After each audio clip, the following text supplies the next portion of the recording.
नमस्कार दोस्तों, मैं प्रियंका। हमारे चैनल शिव शक्ति आराधना में आपका स्वागत है। आज हम आपको सोमवार व्रत की विधि व कथा बताएंगे, जिससे जल्दी ही शिव पार्वती जी की कृपा आप पे होगी। तो दोस्तों, आज की वीडियो अच्छी लगे तो हमारे चैनल को लाइक, सब्सक्राइब और शेयर करना ना भूलें।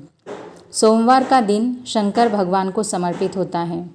सोमवार के दिन भक्त भोलेनाथ को प्रसन्न करने के लिए विशेष पूजा अर्चना करते हैं।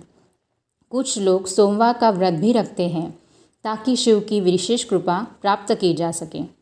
बाबा भोलेनाथ के आशीर्वाद के लिए आप भी सोमवार का व्रत कर रहे हैं तो शिव व्रत कथा को सुनकर या पढ़कर इस उपवास को पूरा करें। सोमवार के व्रत की पूजा सामग्री: चंदन, सफ़ेद चावल, बेलपत्र, पुष्प, अक्षत, रक्त चंदन, भस्म, धूप, अगरबत्ती, घी का दीपक। इन सभी वस्तुओं से भगवान शिव जी की पूजा करें। सोमवार व्रत की विधि: नारद पुराण के अनुसार सोमवार व्रत में व्यक्ति को प्रातः स्नान करके भगवान शिव को जल और बेलपत्र चढ़ाना चाहिए तथा शिव गौरी की पूजा करनी चाहिए। शिव पूजन के बाद शिव व्रत कथा सुननी चाहिए। इसके बाद केवल एक समय ही व्रती को भोजन करना चाहिए। साधारण रूप से सोमवार का व्रत शाम तक का रखा जाता है। सोमवार व्रत 3 प्रकार के होते हैं, जैसे कि सोमवार व्रत, 16 सोमवार व्रत और सौम्य प्रदोष व्रत। आज हम आपको केवल सोमवार व्रत के विधि और कथा बताने जा रहे हैं। सौम्य प्रदोष व्रत और 16 सोमवार के व्रत के बारे में हम नेक्स्ट वीडियो में बताएंगे। सोमवार व्रत की कथा: एक बहुत धनवान साहूकार था। उसके घर में धन आदि किसी प्रकार की कोई कमी नहीं थी। उसको एक ही दुख था कि उसके कोई पुत्र नहीं थे। वह इसी चिंता में रात दिन दुखी रहता था। वह पुत्र की प्राप्ति के हेतु प्रत्येक सोमवार को सोमेश्वर व्रत करता था और शिव जी का पूजन किया करता था। वह प्रतिदिन शिव मंदिर में जाकर शिव जी की पूजा किया करता था। सुबह शिवलिंग पर जल चढ़ाता था और सायंकाल मंदिर में दीपक जलाया करता था। उसके भक्तिभाव को देखकर एक समय श्री पार्वती जी ने शिवजी महाराज से कहा, हे महाराज, यह साहूकार आपका अत्यंत भक्त है और सदैव आपका व्रत और पूजन बड़ी श्रद्धा से करता है। आपको इसकी मनोकामनाएं पूर्ण करनी चाहिए। शिवजी ने कहा, हे पार्वती, यह संसार एक कर्म क्षेत्र है। जैसे किसान खेत में जैसा बीज बोता है वैसा ही फल काटता है, उसी तरह इस संसार में जो जैसा करता है वैसा ही फल भोगता है। पार्वती जी ने अत्यंत आग्रह से कहा कि हे महाराज, हे शिव जी, जब यह आपका ऐसा भक्त है और यदि इसको किसी प्रकार का कोई दुख है तो उसको अवश्य ही आपको दूर करना चाहिए, क्योंकि आप सदैव अपने भक्तों पर दयालु हैं, दया करते हैं, उनके दुखों को दूर करते हैं। यदि आप ऐसा न करेंगे तो मनुष्य क्यों आपकी सेवा पूजा करेंगे। पार्वती जी का ऐसा आग्रह देख शिवजी महाराज कहने लगे, हे पार्वती, इसके कोई पुत्र नहीं है। इसी चिंता से यह अति दुखी रहता है। इसके भाग्य में पुत्र न होने पर भी मैं इसको पुत्र प्राप्ति का वर देता हूँ, परंतु वह पुत्र केवल 12 वर्ष तक जीवित रहेगा। इसके पश्चात वह मृत्यु को प्राप्त हो जाएगा। इससे अधिक मैं और कुछ इसके लिए नहीं कर सकता। यह सब बातें वह साहूकार सुन रहा था। इससे उसको न कुछ प्रसन्नता हुई और न ही कुछ कष्ट हुआ। वह पहले जैसा ही शिवजी महाराज का व्रत और पूजन करता रहा। कुछ काल व्यतीत हो जाने पर साहूकार की स्त्री गर्भवती हुई और 10वें महीने में उसके गर्भ से अति सुंदर पुत्र की प्राप्ति हुई। साहूकार के घर में बहुत खुशी मनाई गई, परंतु साहूकार ने उसकी केवल 12 ही वर्ष की आयु जान कोई अधिक प्रसन्नता प्रकट नहीं की और न ही किसी को भेद बतलाया। जब वह 11 वर्ष का हो गया तो उस बालक की माता ने उसके पिता से विवाह आदि के लिए कहा, परंतु साहूकार कहने लगा कि मैं अभी इसका विवाह नहीं करूँगा, इसे काशी जी पढ़ने के लिए भेजूँगा। फिर साहूकार ने अपने साले अर्थात उस बालक के मामा को बुलाकर उसको बहुत सा धन देकर कहा कि तुम इस बालक को काशी जी पढ़ने के लिए ले जाओ। रास्ते में जिस स्थान पर भी जाना, यज्ञ करते हुए जाना और ब्राह्मण को भोजन कराते जाना। वह दोनों मामा भांजे सब जगह सब प्रकार यज्ञ करते ब्राह्मणों को भोजन कराते जा रहे थे। रास्ते में उनको एक शहर पड़ा। उस शहर के राजा की कन्या का विवाह था और दूसरे राजा का लड़का जो विवाह करने के लिए बारात लेकर आया, वह एक आग से काना था। उसके पिता को इस बात की बड़ी चिंता थी कि कहीं वर को देखकर कन्या के माता पिता विवाह में किसी प्रकार की अड़चन पैदा न कर दें।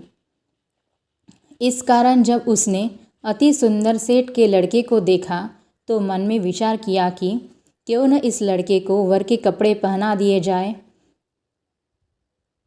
और घोड़ी पर चढ़ा लिया जाए। बड़ी सुंदरता से सब कार्य हो जाएंगे। और बड़ी सुंदरता से सब कार्य हो भी गए। वर के पिता ने सोचा, यदि विवाह कार्य भी इसी लड़के से करा दिया जाए तो क्या बुराई है। ऐसा विचार कर राजा ने लड़के और उसके मामा से कहा, यदि आप फेरों और कन्यादान का काम भी करा दें तो आपकी बड़ी कृपा होगी और हम इसके बदले में आपको बहुत सा धन देंगे। उन्होंने भी स्वीकार कर लिया और विवाह कार्य भी बहुत अच्छी तरह से हो गया। परंतु जिस समय लड़का जाने लगा तो उसने राजकुमारी के चुंदड़ी के पल्ले पर लिख दिया कि तेरा विवाह तो मेरे साथ हुआ है, परंतु जिस राजकुमार के साथ तुमको भेजेंगे वह एक आग से काना है। मैं तो काशी जी पढ़ने जा रहा हूँ। उस राजकुमारी ने जब चुंदड़ी पर ऐसा लिखा देखा तो उसने राजकुमार के साथ जाने से मना कर दिया और कहा कि ये मेरा पति नहीं है, मेरा विवाह इसके साथ नहीं हुआ। जिसके साथ मेरा विवाह हुआ है वह तो काशी जी पढ़ने गया है। राजकुमारी के माता पिता ने अपनी कन्या को विदा नहीं किया और बारात वापस चली गई। उधर वह सेठ का लड़का और उसका मामा काशी जी पहुँच गए। वहाँ जाकर उन्होंने यज्ञ करना और लड़के ने पढ़ना शुरू कर दिया। जब लड़के की आयु 12 वर्ष की हो गई, उस दिन भी उन्होंने यज्ञ रचा रखा था। लड़के ने अपने मामा जी से कहा, मामा जी आज तो मेरी तबीयत कुछ ठीक नहीं है। मामा ने कहा, अंदर जाकर सो जाओ। लड़का अंदर जाकर सो गया और थोड़ी ही देर में उसके प्राण निकल गए। जब उसके मामा ने आकर देखा कि वह तो मुर्दा पड़ा है तो उसको बड़ा ही दुख हुआ और उसने सोचा कि मैं अभी रोना पीटना मचा दूंगा तो यज्ञ का कार्य अधूरा रह जाएगा। इसलिए उसने जल्दी से यज्ञ का कार्य समाप्त कर ब्राह्मणों के जाने के बाद रोना पीटना आरंभ कर दिया।